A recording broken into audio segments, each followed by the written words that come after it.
ಜೊತೆಗೆ ಈಗಾಗಲೇ ರಾಜ್ಯಪಾಲರ ಮೇಲೆ ರಾಜಕೀಯ ಒತ್ತಡ ಇದೆ. ನಾಯಕರುಗಳು ಆರೋಪಗಳನ್ನು ಮಾಡ್ತಾ ಇದ್ದಾರೆ. ಇದೊಂದು ರಾಜಕೀಯ ಷಡ್ಯಂತ್ರ. ಜಮೀರ್ ಅಹಮದ್ ಖಾನ್ ಹೇಳಿರುವಂತ ಮಾತಿದು. ಇದೊಂದು ರಾಜಕೀಯ ಷಡ್ಯಂತ್ರ. ಅನಗತ್ಯವಾಗಿ ಟಾರ್ಗೆಟ್ ಮಾಡಲಾಗ್ತಾ ಇದೆ ಮುಖ್ಯಮಂತ್ರಿಗಳನ್ನ.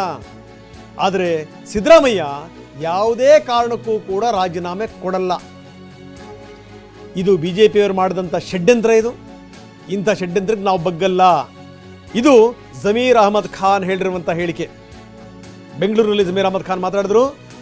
ರಾಜ್ಯಪಾಲರು ರಾಜಕೀಯ ಒತ್ತಡದ ಹಿನ್ನೆಲೆಯಲ್ಲಿ ಈ ರೀತಿ ಮಾಡ್ತಾ ಇದ್ದಾರೆ, ಅನಗತ್ಯವಾಗಿ ಟಾರ್ಗೆಟ್ ಮಾಡ್ತಾ ಇದ್ದಾರೆ ಅನ್ನುವಂಥ ಆರೋಪವನ್ನು ಮಾಡಿದರು.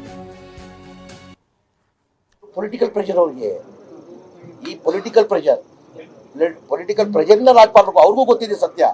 ರಾಜ್ಯಪಾಲರಿಗೂ ಸತ್ಯ ಗೊತ್ತಿಲ್ಲ ಅಂತೆಲ್ಲ ಅವ್ರಿಗೂ ಗೊತ್ತಿದೆ ಇದಲ್ಲಿ ಏನೂ ಇಲ್ಲ ಅಂತ. ಇವರು ಪೊಲಿಟಿಕಲ್ ಪ್ರೆಷರ್ ಮೇಲೆ ಈಗ ಪಾದಯಾತ್ರೆ ಹೋಗೋರು ಬಿಜೆಪಿಯವರು 10 ದಿನ ಪಾದಯಾತ್ರೆ ಮಾಡಿದ್ದಾರೆ. 10 ದಿನ ಆಗಿ ಏನೂ ಆಗಲಿಲ್ಲ ಅಂದ್ರೆ ಏನಾಗ್ತದೆ, ಇವ್ರು ಕೆಟ್ಟ ಹೆಸರು ಬರ್ತದೆ ಅಂತ ಪ್ರೆಷರ್ ಮೇಲೇನೆ ಕೊಟ್ಟಿರೋದು. ನಮಗೆ ನ್ಯಾಯಾಲಯ ಬಗ್ಗೆ ವಿಶ್ವಾಸ ಇದೆ 100%. ನ್ಯಾಯದಲ್ಲಿ ನಮ್ಗೆ ನ್ಯಾಯ ಸಿಗ್ತದೆ. ರಾಜೀನಾಮೆ ಯಾವ ಕಾರಣಕ್ಕೂ ಕೊಡಂಗಿಲ್ಲ. ಏನಕ್ಕೆ ಕೊಡೋದು ರಾಜೀನಾಮೆ, ಏನಕ್ಕೆ ಕೊಡಬೇಕು? ನಮ್ಗೆ ನ್ಯಾಯಾಲಯ ಬಗ್ಗೆ ವಿಶ್ವಾಸ ಇದೆ 100%. ನ್ಯಾಯಾಲಯದಲ್ಲಿ ನಮ್ಗೆ ನ್ಯಾಯ ಸಿಗ್ತದೆ. ರಾಜೀನಾಮೆ ಕೊಡೋದು ಪ್ರಶ್ನೆನೇ ಬರಲ್ಲ. ರಾಜೀನಾಮೆ ಯಾವ ಕಾರಣಕ್ಕೂ ಕೊಡಂಗಿಲ್ಲ. ಏನಕ್ಕೆ ಕೊಡೋದು ರಾಜೀನಾಮೆ, ಏನಕ್ಕೆ ಕೊಡಬೇಕು? ನಮ್ಗೆ ನ್ಯಾಯಾಲಯ ಬಗ್ಗೆ ವಿಶ್ವಾಸ ಇದೆ 100%. ನ್ಯಾಯಾಲಯದಲ್ಲಿ ನಮ್ಗೆ ನ್ಯಾಯ ಸಿಗ್ತದೆ.